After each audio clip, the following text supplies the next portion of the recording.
Bonjour mes amis, que Dieu vous bénisse tous de manière comme il m'a béni, qu'il vous bénisse. De la manière dont il a été miséricordieux, compassif, tolérant envers moi, qu'il le soit avec vous. C'est mon désir sincère, de tout mon cœur, avec toute ma sincérité. Je désire cela pour vous et je prie pour vous quotidiennement. Vous pouvez être sûr, sauf si vous ne demandez pas de prière, mais je prie pour vous, vous tous, pas seulement vous qui nous regardez, mais tous ceux qui sont dans la même arche, le même bateau, parce que dans ce bateau où nous sommes montés, dans cette arche où nous sommes montés, qui est l'Église universelle, nous affrontons beaucoup de vagues, des vents, des tempêtes, etc. Mais ce qui est bien, c'est que dans cette arche, dans ce petit bateau où nous sommes, notre Seigneur est aussi. Et c'est ce que nous avons essayé de vous transmettre pour ne pas vous préoccuper avec le jour de demain, ne pas occuper la pensée avec des choses futiles, inutiles, et seulement pour le jour d'aujourd'hui ou juste pour quelques années. Vous devez rester occupé ou vous occuper dans la préservation de votre âme, du salut de votre âme. Parce que elle, oui, est éternelle. D'elle, vous devez prendre soin 24 heures sur 24. Il n'y a pas de vacances. Il n'y a pas de jour saint. C'est toute la journée. 24 heures sur 24. Vous devez prendre soin de votre âme sans cesser. Donc c'est pour cela que nous nous focalisons pour que les personnes viennent à toujours examiner le cœur pour ne pas le laisser s'envelopper de sentiments, de ressentiments, de rancune, de qui que ce soit. Délivrez-vous-en, gardez votre cœur pur, votre cœur propre, léger. La Bible dit que sur tout ce que nous devons garder au-dessus de l'argent, de votre position sociale, surtout, nous devons garder quoi? Le cœur, par-dessus tout. Nous devons garder notre cœur, parce que de lui proviennent des sources de vie. Et c'est en parlant du cœur, parce qu'en parlant du cœur, nous parlons de l'âme ou de la vie. Quand la Bible parle de l'âme, du cœur, elle parle de la vie. La vie éternelle, c'est l'âme éternelle, le salut de l'âme éternelle, l'éternité de l'âme. Donc c'est elle dont nous devons prendre soin. Et c'est d'elle dont nous allons prendre soin lorsque nous parlons de cette histoire du riche et de Lazare. Parce que quand Jésus parle de cette histoire tellement intéressante, elle est si glorieuse cette histoire, parce qu'il dit à ceux qui le suivent ce qui arrive après la mort, parce que nous savons ce qui se passe durant cette vie. Dans cette vie, nous savons les problèmes, les difficultés, les douleurs, enfin. Mais il veut que nous ayons une vision au-delà des apparences. Il veut que nous ayons sa vision. Il nous passe cela lorsqu'il parle de l'histoire du riche et de Lazare, parce qu'il met précisément deux extrêmes. Le riche était extrêmement riche, le plus puissant de la face de la terre. Le pauvre était le plus malheureux, le plus misérable de la face de la terre. Le riche était, du point de vue de la foi, le riche était si riche, si riche, si riche, qu'il n'avait que de l'argent, rien de plus. Il était vide. Ainsi sont les riches de ce monde, ou ceux qui se pensent riches dans ce monde. Ils sont si riches qu'ils n'ont que ça, de l'argent. Mais l'argent ne sauve pas l'âme, oui ou non? L'argent n'achète pas de paix, oui ou non? Vous voyez, dans cette guerre Russie-Ukraine, ils ont de l'argent, mais et la paix? N'est-ce pas? L'argent n'achète pas cet état d'esprit, cet état émotionnel de la personne d'être bien avec elle-même et par-dessus tout avec Dieu. L'argent n'achète pas ça. L'argent n'achète pas. Voyez que Jésus dit cela, que l'homme riche était vêtu de pourpre. Je suis allé voir ce que veut dire pourpre. Et le pourpre était un vêtement de couleur rouge qui ostentait ou ostente aujourd'hui une dignité royale, c'est-à-dire une dignité de roi, de reine, de maître de la terre, etc., etc. Donc le pourpre, c'était cela. Le pourpre était de couleur rouge.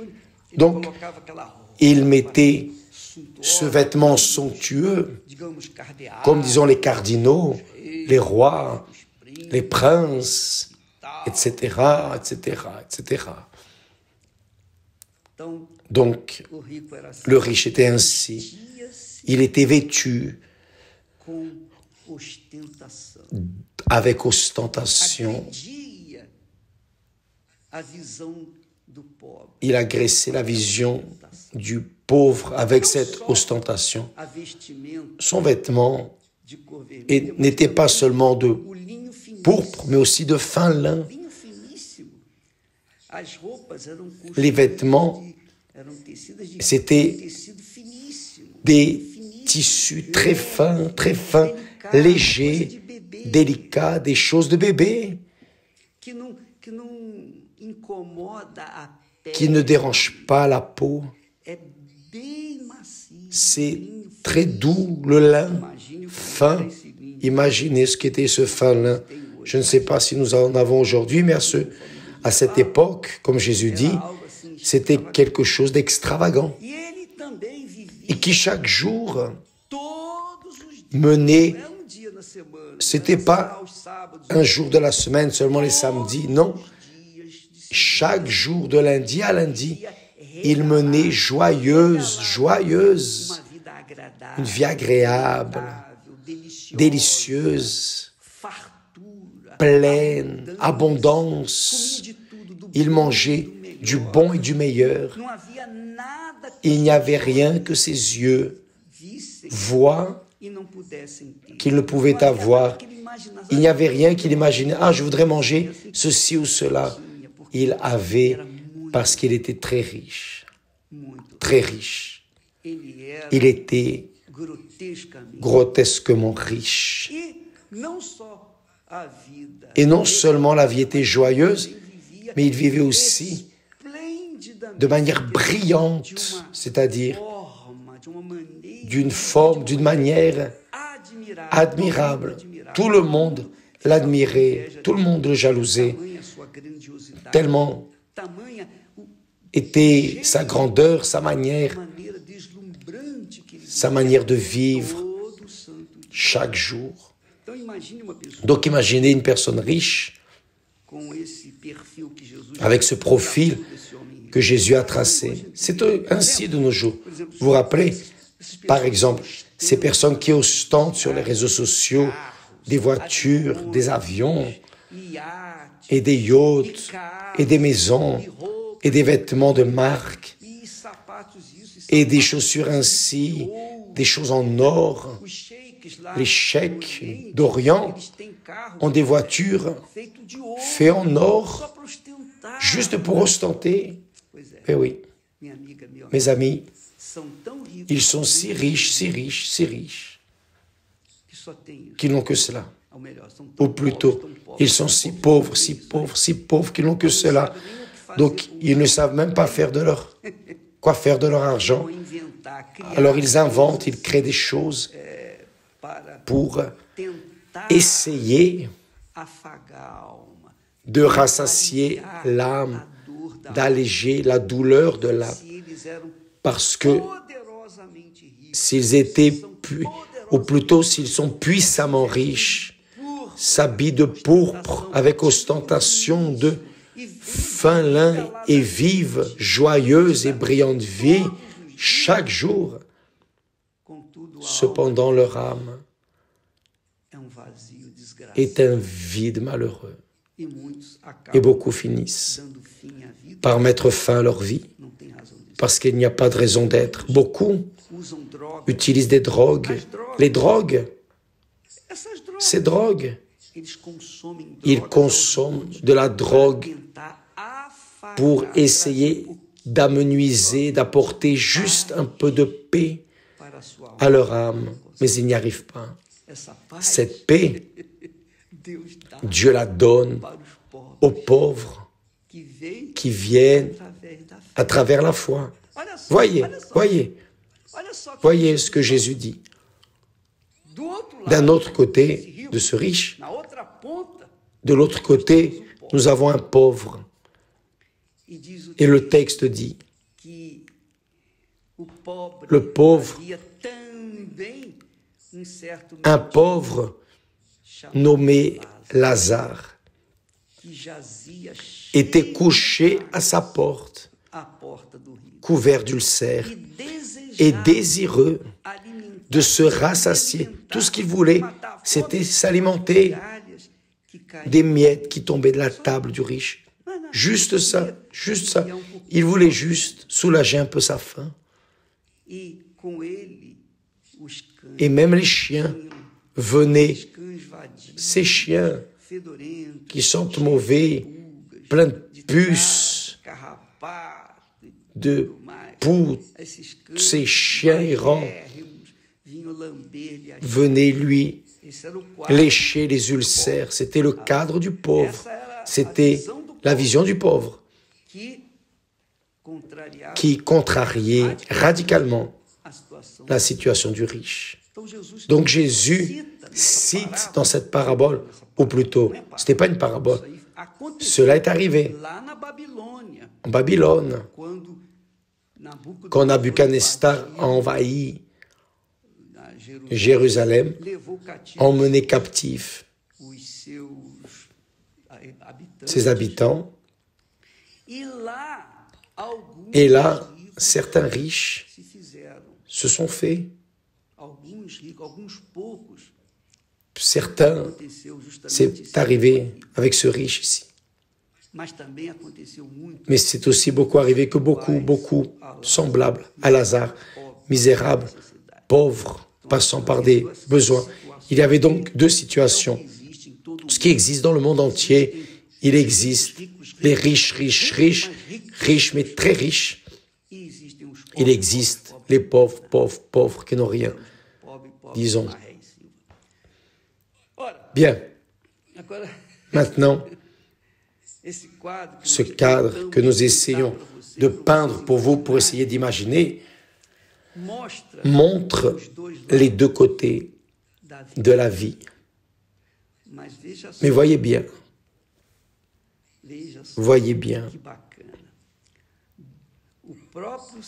le propre Seigneur Jésus, qui a parlé du riche, de ce riche, il avait déjà parlé de l'autre riche, un autre homme qui était riche. Il parle en parabole. Maintenant, oui, nous allons parler en parabole. Il dit que l'héritage d'un homme riche avait produit avec beaucoup d'abondance. Que vais-je faire de tant de grains avec une si grande cueillette? Donc il a pensé, non, je vais renverser mes greniers, je vais le reconstruire plus grand et je vais rassembler mes grains, mon rendement. Et là, je moissonnerai tous mes fruits, tous mes biens. Et je dirai à mon âme, voyez bien, le riche, l'autre riche, ici c'est une parabole. Je dirai à mon âme, mon âme, tu as beaucoup de biens pour beaucoup d'années. Repose-toi, mange, bois et réjouis-toi. Exactement le cas du riche et Lazare. Dans l'histoire du riche et de Lazare, même chose. C'est-à-dire, les personnes sont tellement aveugles qu'elles ne voient pas, par exemple. Nous avons eu le nouveau président qui va durer 4 ans. 4 ans. Après, un autre viendra à sa place s'il vit jusque-là. Et ainsi est la vie. Moi aussi. Tôt ou tard, je vais partir. Vous qui me regardez, nous allons partir, vous allez partir aussi. Nous allons tous partir. Mais et l'âme? C'est le problème. Et votre âme, où va-t-elle? Où va votre âme? Savez-vous où va votre âme? Parce que si votre âme est en train de souffrir dans ce moment, si elle gémit en cet instant, imaginez ce qu'elle va souffrir. Imaginez ce qu'elle va souffrir dans l'éternité. Et c'est ce que Jésus veut montrer. Il est en train de dire la chose suivante. Ça ne sert à rien de tout avoir dans cette vie et de perdre votre âme. À quoi bon avoir toute la richesse de ce monde? Mais lorsque vous mourrez, votre âme qui va vivre éternellement, votre âme va vivre éternellement. Ou avec Dieu, dans les cieux, dans le royaume des cieux, ou dans le royaume de l'étang de feu et de soufre, où il y aura des pleurs et des grincements de dents sans cesser. Pleurs et grincements de dents sans cesser. Parce que la douleur que les personnes sentent dans l'âme aujourd'hui, beaucoup d'entre elles sont en train de se tuer. En ce moment, il y a des personnes qui sont en train de se tuer. Je n'ai pas une idée ici, mais j'ai entendu dire que toutes les 4 secondes, une personne se suicide dans ce monde. C'est-à-dire, elle se tue. La douleur est si grande, si grande. Et ce n'est pas seulement les personnes pauvres, des personnes riches, puissantes, sont des personnes qui se tuent. Par exemple, nous avons eu, vous vous rappelez, de Wagner, président du Brésil, il a été président, il a été réélu, mais après, quand il a tout perdu, il s'est tiré une balle dans la tête. Pourquoi? Parce que son âme souffrait. Il était le patron, disons, de ceux qui sont employés. Et oui, il s'est tiré une balle dans la tête. Où est son âme?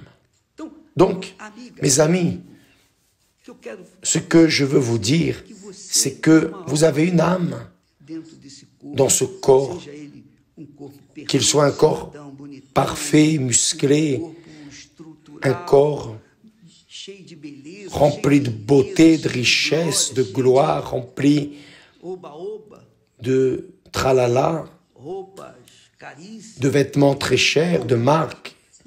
Mais votre âme, comment va votre âme? Comment va votre âme? Donc Jésus parle du destin de l'âme,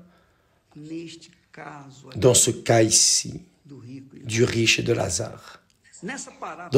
Dans l'autre parabole, où il parle, où le riche dit, je dirai à mon âme, tu as beaucoup de biens en réserve pour plusieurs années. Repose-toi, mange, bois et réjouis-toi. Mais Dieu lui dit, insensé, insensé, cette nuit, même ton âme te sera redemandée. Ton âme sera redemandée.